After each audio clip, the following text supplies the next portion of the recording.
pretty much we know why migration happens. What I call 3Ds of migration, international mobility or migration. These 3Ds are simple to grasp. First D is development deficit. In the world, there are so many inequalities within countries, across countries, within communities, within classes. There are so many inequalities. About 20% of the world countries in the world have GDP per capita about $30,000–$35,000 a year. And remaining 80% has an average less than 15,000. And more than half of the world population has much less than that. And a good number of, about 100 countries, have on average about $5,000–$6,000. So that's a great deal of unequal distribution. We have a huge problem there. And when you look at the world map of migrations, movements, you would easily see movements are usually from that bottom part to the top end of the world.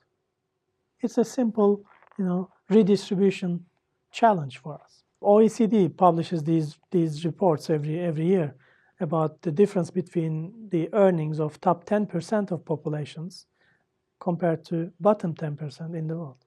If you look at Scandinavian countries, this is usually about 4 or 5 times. If you go about continental Western Europe, you are looking at 6 times, 7 times maybe. If you move away from these countries, then you are looking at 15 times, 16 times, 17 times in countries like Turkey, or 20 times, 23 times in countries like Mexico, Chile, and all these emerging markets, we call them. And this is only OECD countries. Don't forget, OECD countries are the most developed industrialized countries around the world. When you move further down in other developing countries, the differences are much bigger. Inequalities are much deeper. And the worst is, in the last 50 years, there are so many reports telling us these inequalities widened, became even worse. So we are not doing enough to eliminate these differences. That is one reason, development deficit. If you address that, you will not have a migration problem at all. The second deficit is democratic deficit. That's a representation problem. Around the world, there are so many groups of people, political, ethnic, religious, and cultural, whatever differences could be there.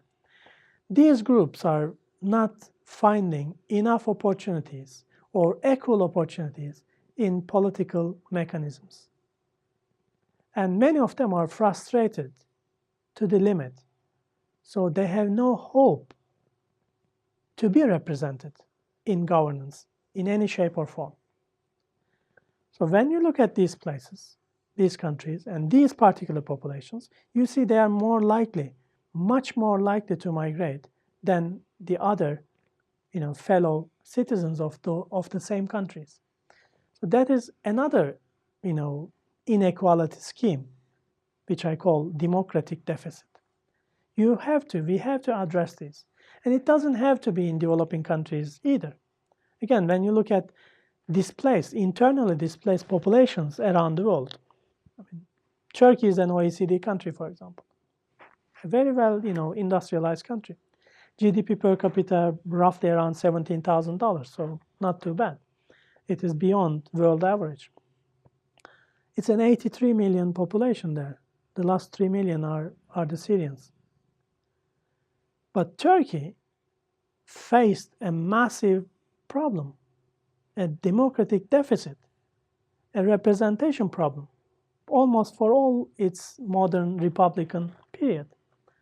That's the Kurdish representation. It's only the biggest one, because there are so many other minority groups. They are not represented, proportionately or in any shape or form in the Turkish, political system. But that created a massive migration pressure. I have studied Kurdish migration to Germany, and I still remember on average, the migration likelihood among Kurdish households was like 3 times higher than the Turkish households. This is how it operates on the ground. And you can find similar patterns in, let's say, Morocco regarding Berbers, or Syria. Syria was the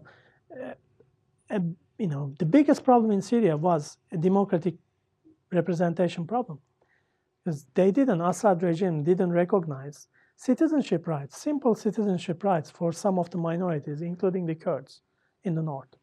And these cause migration problem.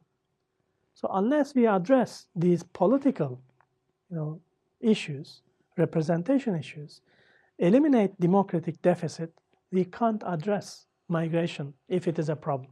There was another statistics, another report came out just a few months ago. Apparently, Turkey was the country with largest exodus of millionaires. About 13,000, 10,000 of them was in the last 3 years, left Turkey, moved abroad to invest in other countries. Like, these are really wealthy people. They have millions of pounds and dollars or whatever currency they use, and they decided to move away. This is how democratic deficit operates. You come to a level, a point of frustration, and you lose hope of being represented, or at least being treated equally or fairly. You don't get that. So that is another problem, the second D in our 3Ds model. The third one is demographic deficit. That's to do with population change.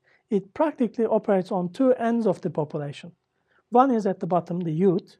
The other is at the top, the elderly. So for old age populations, we look at age dependency ratios, old age dependency ratios. And young people, we are concerned about fertility levels and child dependency ratios.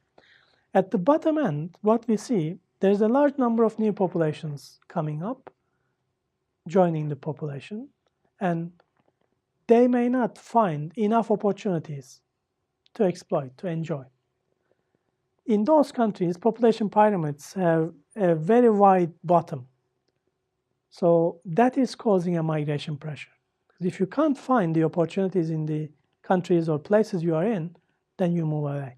That's one logical or strategic option people take. And at the top end, this is more to do with other countries.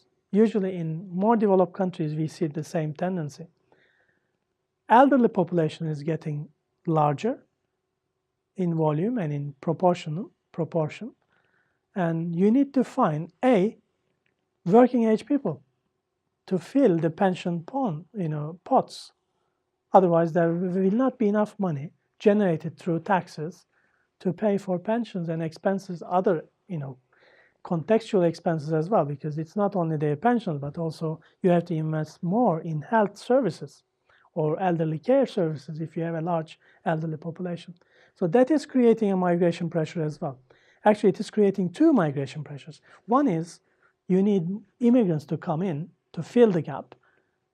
That is one pressure. The other pressure is those elderly people, because they feel they are not secure enough with the incomes they have,